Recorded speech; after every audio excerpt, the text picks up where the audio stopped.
Hello, my darlings, and welcome to a new episode of After Dark Fairy Tales. I got a new one for you all, and this story is titled 5 Minutes Past. It was written by a very gifted author named Alex Sultan, and I'm very glad that Alex wants me to narrate a story. Alex's story was first published on Reedsy, and it's an East Asian funny sort of horror short story, and I'm going to share with you all today, or should I say tonight. And I hope you guys enjoy this one. I want to say to all my new subscribers, welcome to After Dark Fairy Tales. And I was going to do a little something here. I know that some YouTubers, those who don't really show their face to their subscribers, some do. And I was going to show you guys what I look like. So if you stick around to the end of the video, you can see you'll see a profile of me. And I also stuck my Facebook link in the description box. So if any of you guys want to know what I look like, then you can also click on the link and also wait to the end of the video. Now I have to say, I might lose a few subscribers once they see me or see my skin color, if any of you know what I mean. But I guess I'm willing to take that risk. But if any of you still stay even after seeing me and knowing my ethnicity, then I'm glad you stuck around. But if any of you want to know what I look like, then just stick to the end of the video or click on the link and you'll see my Facebook page. If I lose a few subscribers because of this, then so be it. I hope I don't lose you, but I know racism still goes around, so gotta live with that. But anyway, let's get back to Alex's story.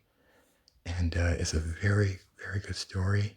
And Alex is very talented, and I'm glad he wants me to narrate it. And I'm glad I get to share it with you all today. So, are all of you ready to find out what 5 minutes past is? Well, here we go. 5 Minutes Past by Alex Sultan. Those that fail to learn from history are doomed to repeat it. Those that fail to learn from history are doomed to repeat it. Those that fail to learn from history are doomed to repeat it. So Yin would try one more time. She stepped into the library, stretching her arms behind her, ready for another attempt.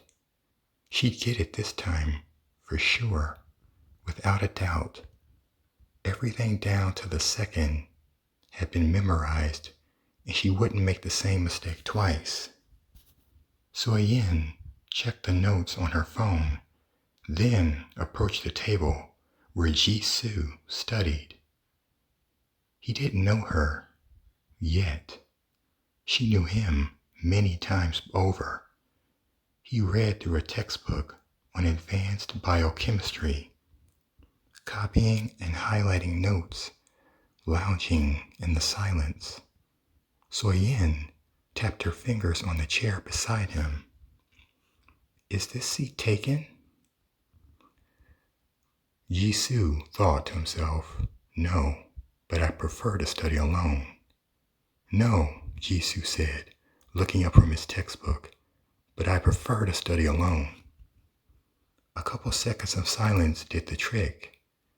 She tried a dozen other ways to work the scenario, asking him about his major, complimenting his jacket, passing a note, all resulted in being waved off. I'm sorry, she said. She began a countdown in her head. It's just, I used to study with my friend. 15, 14, 13, but she's in Canada now. I feel uncomfortable being alone here. 9, 8, 7. I promise I won't be a bother.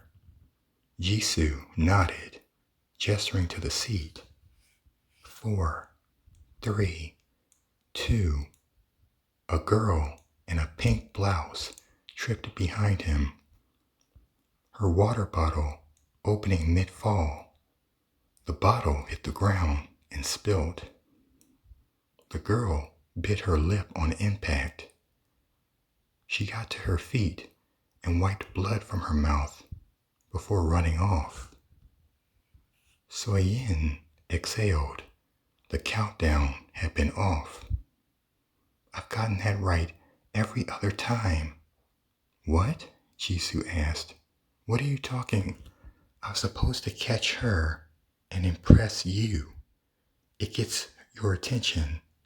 She rolled up her sweater sleeve, revealing a silver watch with a crystal blue finish, golden hands ticking, sleek and professional. A steal for the price she bought it for. Hold on, I'll see you in 5 minutes. She hit a side button. The air distorted around her. She appeared outside the library 5 minutes in the past. One more attempt. She would get his number. Soyin browsed her phone, waiting, then stepped into the library. She tapped the seat, spoke the same line, but she's in Australia now. I feel, and counted down, tapping a finger against her leg for accuracy. 3, 2, 1. She stood up and reached a hand at a 45-degree angle. The water bottle landed in her palm. Soyin threw it into the air, grabbed the pink blouse girl and set her straight, then once again caught the water bottle, handing it to her. Soyin smiled and patted the girl's shoulders, sending her off. That was, Jisoo started. How did you do that? Soyin thought. I've practiced it 12 times. Oh, you know, I saw her about to trip and I had to do something. Anyways, what are you studying? Oh, biochem. Makes me wish I took a different major. He looked at her arm. I've never seen a watch like yours. Where'd you find it? Soyin exhaled. She left her sleeve rolled up, not part of the plan. Yard sale, she said. Some old guy was telling me it was a one-of-a-kind from Sweden. He priced it so cheap, I could have found it at the dollar store. Know what it does? Jisoo shook his head. It lets me go back 5 minutes, which is frustrating, since then I have to wait for the girl to walk by, and I'm getting bored with scrolling through my phone. If it was 1 minute... Are you all right? Jisoo asked. I'll be right back. Soyin hit the watch. Smoke trailed out from the buttons. Overuse? She didn't care. Next attempt would be for sure. Outside the library, 5 minutes in the past, Soyin waved her arm up and down to cool off the piece. Walk in, tap the chair, a couple seconds of silence. I'm sorry, she said. 15, 14, 13. It's just, I'm used to studying with my friend. She's in Germany now. I feel Germany, Jisoo said. My brother transferred there.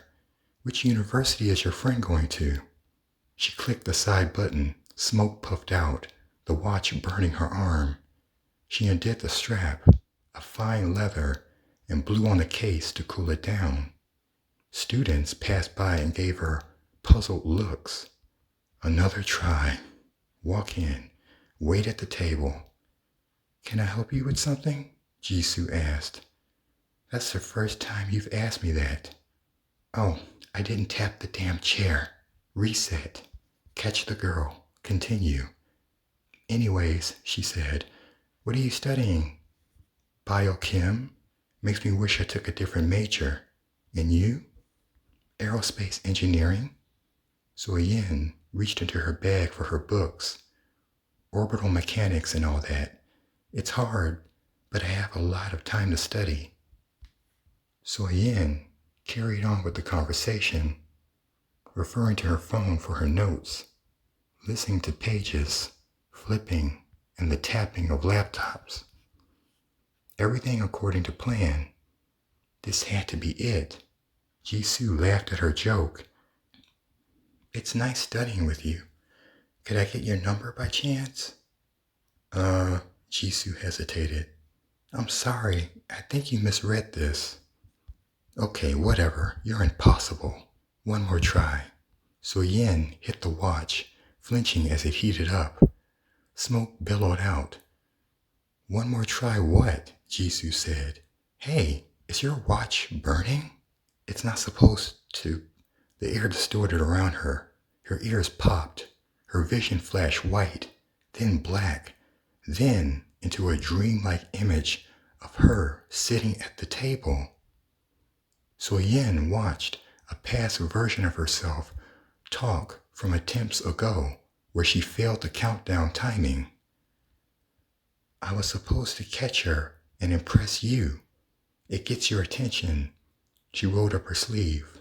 Hold on, I'll see you in 5 minutes. She hit the watch, then collapsed forward. Her head hit the table with a thunk. Blood trickled out of her nose, eyes, and ears. Jisoo recoiled. The dream switched to another. I'll be right back, she said. The watch clicked. Smoke trailed out. So Yin watched herself fall off the chair, hit the ground, and convulse. The dream switched. Germany? My brother transferred there. Which university is your friend going to? She pressed the button, then fell onto the table, eyes rolling back into her head. 5 minutes in the past, outside the library. So Yin broke into shivers.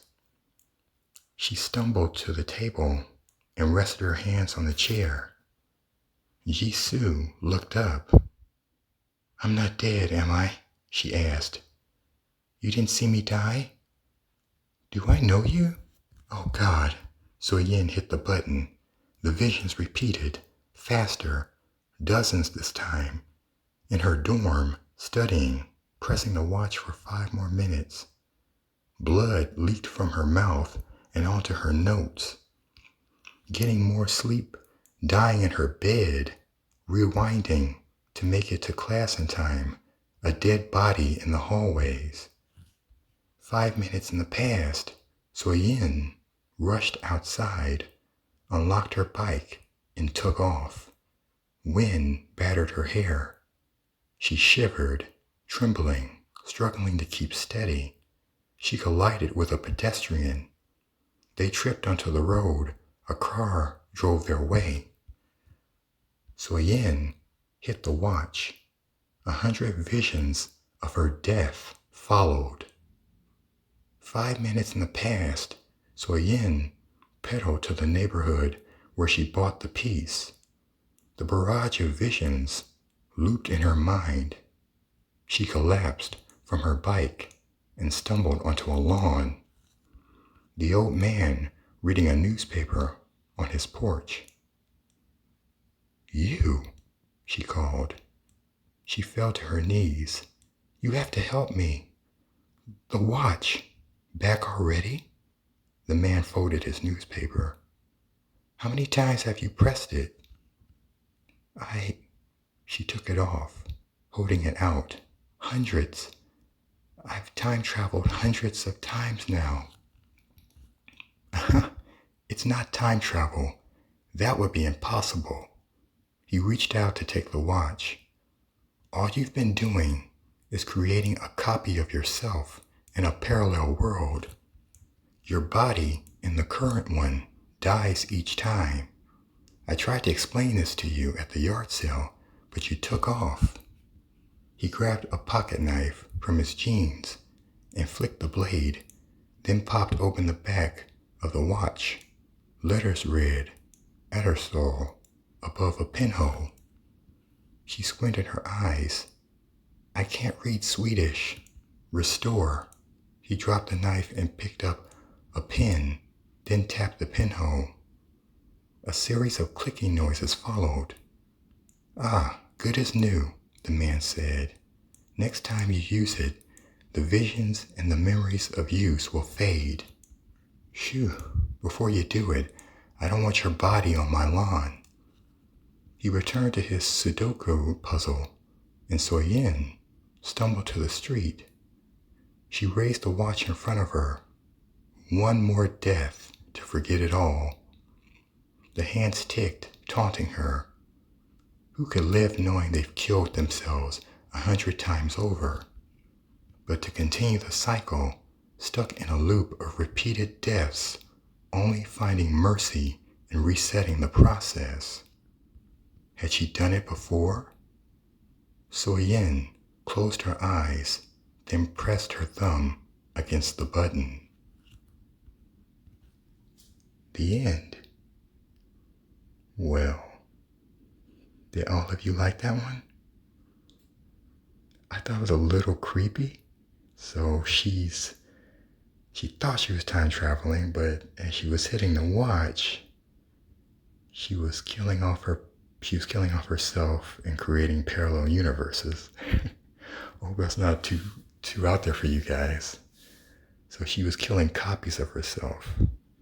Yeesh, that's messed up. But I want to give all credit to Alex, and I'm glad he let me narrate this one.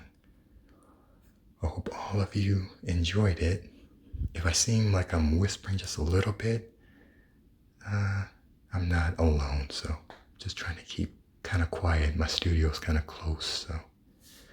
But I hope you all enjoyed it. I hope you enjoyed the story, most importantly, and I guess my narration is a little added bonus considering how you see it. But like I said, I put a picture of myself, so if you guys want to see what I look like, go right ahead.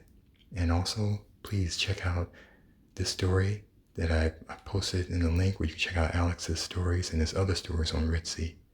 But I thought this one was very clever. And I'll see you guys next time with another After Dark fairy tale. And I hope all of you enjoyed this one. And I'll be back again. And until then, good night, my darlings.